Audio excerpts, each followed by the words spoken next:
Et yo les Arcanis, j'espère que vous allez bien. Moi ça va nickel les gars. Alors on se retrouve tout simplement pour une vidéo guide sur Fellow Moon, évidemment par rapport au système de combat du jeu, parce que les gars, il y a beaucoup de petites choses à savoir sur le jeu qui peuvent énormément vous aider ou vous faciliter la vie sur le jeu en termes de combat, et on va voir absolument tout ça dans cette vidéo les gars. On va essayer de speedrun un tout petit peu parce que j'ai déjà fait la vidéo en amont, je l'ai même publié pour ceux qui l'ont vu, mais malheureusement il y avait des soucis avec la vidéo de ce qu'on m'en a parlé, donc malheureusement j'ai dû reprendre la vidéo à cause de soucis de son, mais également à cause d'un freeze qui a eu lieu pendant la dite vidéo. Donc les gars, ça va être super simple. Alors là, on va d'abord s'attaquer pas à pas. D'abord, on va voir par rapport à la partie formation, parce que même au niveau de la formation, il y a beaucoup de choses à savoir dans le jeu. Alors, ce qu'il faut savoir, c'est que dans Fellow Moon, on a une équipe de 7 personnages. Alors, 7 personnages, effectivement, mais 4 personnages déployés. Donc, quoi qu'il arrive, vous aurez 4 personnages sur le terrain et 3 personnages en dehors du terrain. Les 4 personnages déployés seront appelés vos personnages déployés, évidents, et les 3 personnages qui ne seront pas sur le terrain vont être appelés des personnages de soutien, oui c'est ça.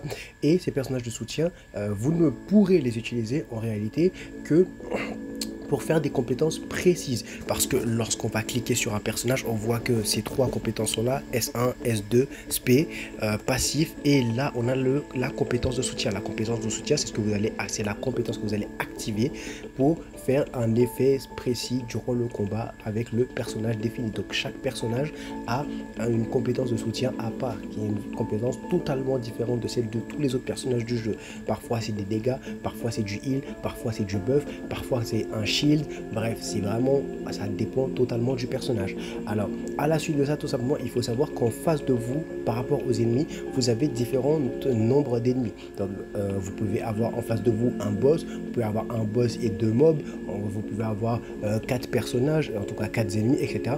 Donc vraiment, vous pouvez avoir différents nombres d'ennemis, mais en tous les cas, il faut savoir que la formation est exactement la même, autant par rapport à vos ennemis que par rapport à votre personne, à votre équipe, parce que tout simplement la formation sur le jeu se base en champ T. Imaginons que là on a 4 personnages, donc on a tout simplement Xiaoyun qui est là, Wu qui est là, on a les 2 autres personnages, Jing Tian, etc. Donc on a 4 personnages qui sont là. Donc les 2 personnages à l'extrémité, c'est-à-dire on a A, B, C et bien sûr D. Donc ces 4 personnages là vont être la base de notre formation, ce qui signifie que en fait on va faire en sorte que de placer nos personnages de façon à répondre à un critère bien précis, parce que dans le jeu il faut savoir que A et D, donc les 2 slots A et D, les 2 slots dans les extrémités, eux n'ont la possibilité d'attaquer que 2 ennemis, et vous allez comprendre avec mes explications plus tard. Sauf que en contrepartie, les 2 personnages qui sont au centre, eux, auront la possibilité de viser 3 ennemis avec leurs compétences, évidemment. Donc ce qu'il faut savoir, c'est que dans ce jeu là, les positions, ça définit réellement vos compétences, ça définit vraiment votre valeur, votre façon d'attaquer. Parce que imaginons là maintenant que là, ce personnage-là, qui est un DPS, il est mono-cible, il est orienté mono-cible, sauf qu'il a une spé AOE. Ce qui fait tout simplement que, étant donné qu'elle a une spé AOE, elle va simplement pouvoir viser les 2 ennemis les plus à droite. Donc là, plutôt les 2 cases les plus à droite, donc D et C. Donc là, à l'instar, si je fais la compétence ultime, tout simplement, je ne vais toucher que 3 ici. Donc 1, 2, 3, 4 qui est vide. Donc je ne pourrais toucher que 3 parce qu'il n'y a pas de 4. Il n'y a personne dans la 4e slot, dans la 4e case. Donc malheureusement, là où l'aspect est censé toucher 3 personnages, au final ne va toucher qu'un seul personnage. Donc là déjà, vous perdez beaucoup de DPS d'un seul coup. Donc le positionnement est super important dans l'équipe, les gars, c'est très important. Parce que ce qu'il faut savoir également, c'est que vous avez 4 personnages A, B, C et D contre 4 ennemis, par exemple 1, 2, 3 et 4. Il faut savoir que de la même façon que votre A et votre D ne peuvent attaquer que 2 ennemis, tout simplement 1 et 4 ne peuvent également attaquer en face que que 2 ennemis. Donc les personnages au centre, autant de votre côté que du côté ennemi, ne peuvent attaquer tout simplement que peuvent attaquer jusqu'à 3 ennemis. Donc ça, c'est quelque chose à noter. Imaginons que par exemple avec Zhao Yan ici, je veux faire une attaque AOE, donc une attaque qui est censée toucher 3 cibles, mais au final ne va toucher que 2 cibles, donc A et donc 1 et 2 qui sont tout à gauche. Donc le personnage qui est en C, même si c'est une spé AOE, bah, il ne sera pas touché parce que c'est tout simplement les personnages devant elle et sur une ligne T. Là, par exemple, à l'instar de mon petit Jiang Tian, parce que tout simplement, vous voyez que Jiang Tian, je l'ai positionné de façon à ce qu'il puisse toucher 3 ennemis, étant donné que Jiang Tian est surtout un personnage AOE. Donc, il a 2 skills qui sont AOE. Donc là, par exemple, vous voyez que si je le sélectionne, vous voyez bien que bah, il peut toucher 3 personnages en T. Étant donné que Jiang Tian est sur le côté droit de ma formation, bah, tout simplement, il va toucher 2, 3 et 4. Parce qu'il est sur la droite, donc c'est les 3 cases les plus à droite. Vu qu'il est au milieu, il peut toucher 3 personnages. Et vu qu'il est sur le côté droit du milieu, il peut toucher 3 personnages sur la droite. Là où par exemple, bah, si je le mets à gauche ici, vous voyez qu'il peut toucher les 3 cases qui sont le plus à gauche. Donc même au niveau du centre, bah, selon là où vous positionnez votre personnage, il peut toucher soit les 3 personnages qui sont sur la gauche, soit les 3 personnages qui sont sur la droite. Ici par exemple, il n'y avait que 2 ennemis. Donc par exemple, un ennemi plutôt un ennemi en 1 et en 2, donc ces 2 ennemis là, bah, tout simplement lui il ne pourrait toucher que celui qui est en 2 parce qu'il n'aura pas accès à celui qui est en 3 étant donné qu'il est sur le côté droit de la formation. Mais par contre si je le mets ici, si je l'excentre sur la gauche toujours au milieu, bah, il pourra toucher les deux là s'il n'y avait que les 2 ennemis. Donc ça c'est vraiment quelque chose de très important à noter les gars. Donc ensuite on continue et il faut savoir que c'est exactement pareil pour les ennemis, sauf que les gars c'est super important de bien placer ces personnages parce que en fonction de là où vous allez les mettre, bah, il faut savoir que les ennemis ont les mêmes possibilités que vous. Donc pour les 2 ennemis qui sont au centre, bah, eux aussi ils pourront attaquer 3 ennemis. Pour les 2 ennemis qui sont à l'extrémité, eux ils ne pourront attaquer que 2 ennemis maximum. Donc là c'est quelque chose à noter. Mais il faut savoir également que bah, les 2 personnages que vous avez mis au centre, certes ils vont avoir plus d'efficacité parce qu'ils vont pouvoir toucher plus d'ennemis. Donc là vous allez vous dire que vous allez mettre des personnages AOE, donc des mages ici au centre pour qu'ils puissent toucher le maximum d'ennemis. Sauf que là également il y a un petit souci parce que le fait que le personnage soit au centre va faire en sorte également que les ennemis aussi pourront le toucher. En tout cas auront plus tendance à le chercher. Donc non seulement il sera plus vulnérable aux attaques des ennemis, mais en plus il sera plus facilement touché par les attaques AOE des ennemis. Donc à l'instar, imaginons de Jiang Tian, donc bon non pas Jiang Tian, de Wu qui est là, du coup qui est en face des ennemis. Donc au final, si un veut attaquer et qu'il y a une attaque AOE, bah, il va pouvoir toucher Zhao Yan et Wu. Donc Wu sera mis devant les dégâts de 1. Donc imaginons que 2 également veut attaquer, bah, tout simplement 2 va attaquer, s'il a des dégâts AOE, il va pouvoir attaquer tout simplement Wu et Zhao Yun. S'il a une attaque AOE de type 3 personnages, bah, ça va toujours toucher ces 3 personnages là, donc Jiang Tian, Wu toujours et Zhao Yun. S'il y a celui-là qui doit attaquer, donc le numéro 3, bah, il va quand même attaquer 2 ennemis. Donc il va attaquer, plutôt il va pouvoir attaquer 3 ennemis. Donc il va quand même pouvoir attaquer Wu toujours. Il va pouvoir attaquer Jiang Tian. Et pour attaquer celle-là aussi, j'ai oublié son nom, Chang Chiu je crois. Chang Chiu, j'ai oublié son nom. Donc voilà, donc ça fait qu'en un placement, juste le fait de la placer là, elle est accessible aux dégâts de ces 3 personnages là. Donc elle va prendre très cher pendant le combat étant donné que 3 personnages devant elle, 3 ennemis ont la possibilité de la toucher avec leur attaque. Déjà ça c'est dangereux. Ça veut dire que du coup tout simplement votre personnage AOE, si vous la mettez au centre ou si vous le mettez au centre, il aura plus accès à des dégâts et du coup augmentera les dégâts de votre équipe étant donné que pourra faire plus de dégâts à plus d'ennemis. Sauf qu'en contrepartie les ennemis également auront plus de probabilité d'attaquer votre personnage et du coup de tout simplement le tuer assez rapidement s'il est trop fragile. Donc il y a vraiment une espèce de position de placement à faire pour faire en sorte de maximiser votre efficacité en combat. Donc vraiment en fonction des personnages que vous jouez, en fonction des ennemis qui sont en face de leur placement et tout, vous devez chercher la meilleure formation possible pour contrecarrer leur leur formation. Donc ça c'est vraiment quelque chose de super intéressant et de super cool que j'ai surkiffé dans le jeu.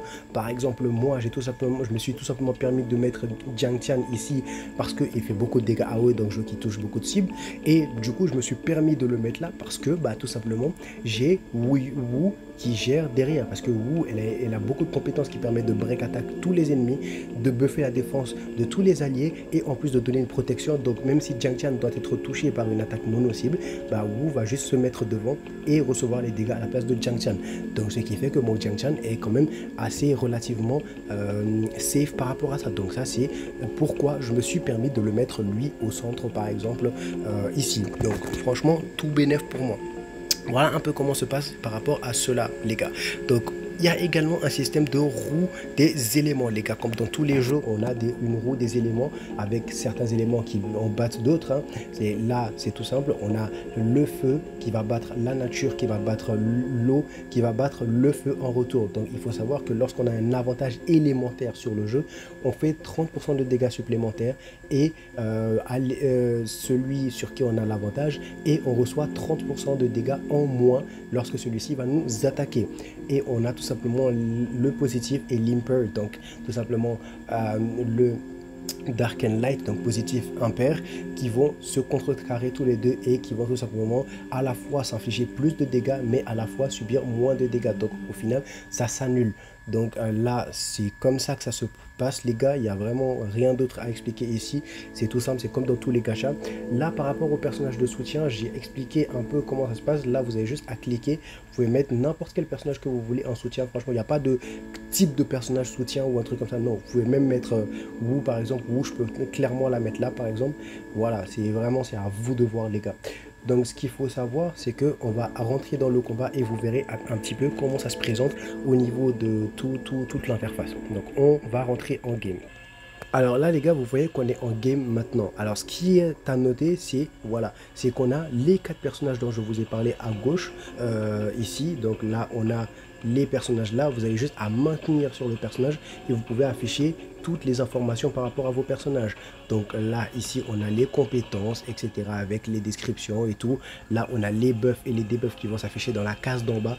On a l'interface ici qui va nous montrer sur la première ligne les HP du personnage, donc 996 sur 996 HP max. Ensuite on a le bouclier, la deuxième ligne c'est par rapport au bouclier, tout simplement si on a un bouclier sur soi, ça va afficher la valeur du bouclier. Et en bas tout simplement on a l'énergie, c'est ce qui va vous permettre de lancer vos sorts. Donc là vous voyez tout simplement que ici ce qu'il faut savoir c'est que pour tous les personnages c'est la même chose. Le skill 1 va donner de l'énergie, là où les deux autres skills, donc skill 2 et ulti, donc skill 3, vont vous bouffer de l'énergie. Donc il faut savoir bien jongler entre ces utilisations pour savoir maximiser l'efficacité de chacun de vos personnages entre gain et perte d'énergie. Donc là pour la plupart des personnages ils vont gagner 8 d'énergie avec le S1, certains vont gagner beaucoup plus, certains voilà, donc ça dépend vraiment, ça dépend des passifs des personnages, de leur skill sets etc. Le skill 2 la plupart du temps va coûter entre 10 et 20. Bon là c'est 20 parce que le skill 2 de celle-là elle est quand même sacrément cheatée, on va pas se mentir les gars. Ensuite on a le skill 3 qui va coûter 30. Alors la plupart du temps un skill 3 ulti va coûter dans les 40, entre 40 et 60. Donc là elle relativement ça coûte peu cher par rapport aux autres outils du jeu. Donc là déjà c'est très bien. Donc là vous voyez que je commence le combat avec 25. Donc avec 25 malheureusement je ne pourrais pas lancer, je ne pourrais pas ouvrir avec son S3. Donc qu'est-ce que je vais vouloir faire? Je vais vouloir faire soit son S2 qui va me prendre 20 d'énergie. Et bien sûr à la fin de chaque tour vous avez un regain d'énergie évidemment automatique. Ça il n'y a pas de souci.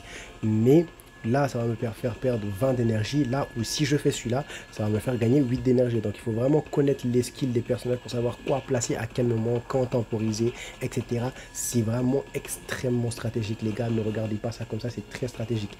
Et là vous avez la possibilité d'afficher également l'interface pour les monstres ennemis en face. Donc là vous voyez, là j'ai switch ici juste à gauche de mon personnage là, voilà. Donc là, ça va afficher les ennemis que je pourrais switch également pour regarder leurs informations, leurs skills. Voilà, on a les buffs et les debuffs ici. Voilà, la santé, le shield qui peut être sur lui. Bref, voilà un petit peu. Donc là, on a les skills ici. Donc si on veut choisir un skill, c'est tout simple. Enfin, là, on va en parler plus tard, c'est pas le plus important. Donc là, on a un système qui ressemble très pour très au tuning de Reverse 1999. Donc c'est quelque chose qui va vous permettre d'appliquer un effet différent selon le tuning que vous allez choisir. Là, on ne peut pas l'utiliser, on peut jamais l'utiliser au tour 1. C'est à partir du tour 2 qu'on peut l'utiliser. Et lorsqu'on va l'utiliser, par exemple, au tour 2, bah, il y aura 3 tours de cooldown. À la fin de ces 3 tours de cooldown, on pourra le réutiliser sans problème. Donc là, c'est quelque chose à noter. Je vais vous le montrer au deuxième tour, évidemment. Donc en continuant par rapport à l'interface, les gars, bah, on a tout simplement la barre d'action qui se trouve en haut à gauche. Donc là, elle est un petit peu cachée, mais la barre d'action, c'est tout simplement l'ordre d'attaque des personnages par rapport à leur vitesse. Donc plus un personnage est rapide, plus il va commencer avant les autres personnages. Ça, c'est quelque chose à noter, les gars. Donc dans la barre d'action, on voit que là, bah, Zhao Yan va commencer avant tout le monde. Donc elle est très très rapide, Zhao Yan. Donc elle va commencer avant tout le monde. Après que Zhao Yan est attaqué, bah, tout simplement ça va être à l'ennemi d'attaquer. Donc c'est-à-dire ce personnage-là. Donc si je clique sur ce personnage-là, je vais voir tout simplement que c'est ce skill qu'elle va faire. Voilà, c'est ce skill qu'elle va lancer. Donc son skill 1, ce personnage va lancer ça. Et ensuite, bah, on a tout simplement la petite ici, Changqiu, qui va lancer également son sort. Ensuite, il y aura Jiang Tian qui va lancer également, qui va jouer aussi. Ensuite, il y aura la petite Wu qui va attaquer aussi, et ainsi de suite les ennemis. Bref, voilà l'ordre à peu près. Et on a même le visuel, comme je vous l'ai dit, des skills qui vont être utilisés. Donc là, par exemple, Zhao Yan, bah, tout simplement, je vais vouloir buffer au début du combat Jiang Tian. Donc je vais faire ça sur Jiang Tian. Vous voyez que là, le skill s'est affiché directement. Ensuite, bah, ça va être à l'ennemi, mais moi j'ai la possibilité de choisir tous mes skills dès maintenant, parce que je sais d'avance les skills que les personnages vont utiliser en face. Donc je peux me préparer par rapport à ça. Donc là, vu que je connais les skills, je sais quoi faire. Je vais tout simplement faire le S2 ici de la petite Wu. Donc je vais faire son S2 pour buffer la défense de tous les alliés et de baisser l'attaque, d'augmenter la défense de tous les alliés et baisser l'attaque de tous les ennemis. Donc là, voilà. Donc ensuite, je vais faire le S2 de Jiang Tian pour qu'il passe en mode offensif. Donc là, je vais bien sélectionner le personnage, parce qu'il faut sélectionner le personnage que vous voulez attaquer. Donc là, par exemple, je vais attaquer celui du milieu ici. Et ensuite, je vais juste faire un S1 avec la petite Jiangqiu. Donc ouais, je crois que c'est comme ça qu'elle s'appelle. Je me rappelle même plus, les gars. Je me rappelle plus, c'est fou. Ok, donc là, voilà comment ça se passe, les gars. Voilà, les actions vont se faire maintenant. Tous les skills ont été décidés. Ouais, la barre d'action, elle est en train de défiler. Voilà. Les ennemis attaquent, moi j'attaque. Voilà, vous avez le nombre de tours en haut, 1 sur 15. Le nombre de steps, donc d'étapes, c'est 1 sur 1. Donc il y aura qu'une seule vague d'ennemis. Il n'y a pas 2 vagues ou 3 vagues, etc. Donc là, dans ce combat, il n'y a qu'une seule vague d'ennemis. Vous voyez que là, maintenant, le tuning est prêt. Bon, ça s'appelle pas tuning, mais moi je l'appelle comme ça parce que je suis un familier de Reverse 1999, évidemment. Donc là, bah, il y a celui-là qui va tout simplement être un buff sur l'équipe, en tout cas sur un membre de l'équipe, pour augmenter son efficacité directement. Et il y a celui-là que je préfère, honnêtement, c'est celui que j'utilise énormément, qui va augmenter tout simplement l'énergie du personnage sur lequel vous allez le mettre. Donc imaginons que là ça donne 30 d'énergie. Donc si je choisis ça, je vais tout simplement pouvoir choisir un personnage. Ouais, bon, là j'ai sélectionné, mais là par exemple je vais faire ça. Donc ça va me demander de choisir un personnage. Vous voyez que là, bah, Jiang Tian, il est à 44. Donc je vais pouvoir choisir Jiang Tian, et à la fin du tour, parce que ça proc à la fin du tour, j'aurai la possibilité d'avoir plus 30 d'énergie directement avec Jiang Tian. Donc de pouvoir rapidement lancer sa spé si je veux dès le tour 3. Donc c'est super super fort, les gars. Donc là, ce que je vais vouloir faire, bah, j'ai déjà buffé Jiang Tian. J'ai plus assez d'énergie, j'ai 15 d'énergie alors que le skill 2 me coûte 20 d'énergie. Donc ce que je vais faire, c'est que je vais faire un S1. Donc on va faire un S1 sur cet ennemi là. Ensuite on va attaquer avec un S1 toujours sur cet ennemi là. Donc lui il est mort, c'est sûr et certain. Et ensuite évidemment on va faire la petite spé de fin. Mais avant de faire la petite spé de fin, bah, les gars, j'avais totalement zappé en fait que je n'avais pas parlé des personnages de soutien. Donc là on va éviter de tuer. Maintenant que j'y repense, on va faire ça. On va faire ça pour temporiser. Ici, je vais faire un S1 là pour ne pas tuer l'autre. Et ensuite, là, on va faire un S1. Parce que ce qu'il faut savoir, c'est que là, le link et tout simplement les persos de soutien. Sauf que les persos de soutien, vous ne pouvez les utiliser que lorsque vous avez 3 jauges. Et la jauge, en fait, ça vous donne une jauge à la fin de chaque tour. Donc fin du tour 1, ça vous donne une jauge, fin du tour 2, plutôt tour 1 ça vous donne une jauge, tour 2 ça vous donne une autre jauge, tour 3 ça vous donne une autre jauge. Donc à partir du tour 3 vous pouvez libérer la compétence d'un de vos soutiens. Alors vous pouvez laisser comme ça et ne pas utiliser au tour 3 hein. Ça va jusqu'à 5 barres, 5 barres c'est le maximum. Après 5 barres vous perdez les jauges parce que chaque tour vous en gagnez. Donc c'est très important si vous voulez l'utiliser de l'utiliser avant d'avoir complété les 5 barres, ou en tout cas de ne pas laisser la 6e barre se tasser avant d'utiliser parce que ça va cycler assez rapidement. Donc là par exemple je vais faire un S1 pour perdre le temps. Parce que tout simplement, comme je l'ai dit, j'ai envie de pouvoir vous montrer ce que ça donne. Hein. Voilà, bon, les persos font un peu trop mal. Fait chier. Bon, bah, les gars, je vous verrai pas ce que donne le skill. Hein. Malheureusement, mais dans tous les cas c'est pas compliqué du tout, vous avez juste à cliquer, ça vous montre directement la fenêtre, vous utilisez le skill directement avec, vous avez les 3 personnages qui s'affichent et vous avez la possibilité vraiment super aisément de choisir le personnage dont vous voulez lancer la compétence de soutien et ça va le lancer. Si c'est un buff, vous allez devoir sélectionner un de vos alliés sur lequel vous voulez mettre le buff ou le heal si c'est un heal, ou sinon si c'est une attaque, bah ça, vous allez tout simplement avoir à sélectionner l'ennemi sur lequel vous voulez attaquer avec ce sort là et c'est tout. Franchement il n'y a rien de super compliqué. J'espère quand même que ce petit guide vous aura été utile et qui vous aura fait comprendre un petit peu le système de combat sur le jeu, parce que moi je le trouve hyper fun. Franchement il est super fun, il est hyper addictif, franchement je kiffe le système de combat du jeu, il est vraiment super stratégique et ça j'adore. Donnez-moi votre avis également si vous aimez bien le système, si vous trouvez que c'est bien pensé. Franchement moi c'est un gros kiff, je m'éclate sur le jeu les gars, c'est une dinguerie. Donc là moi je vais vous laisser les gars, je vous dis à la prochaine, tchuss.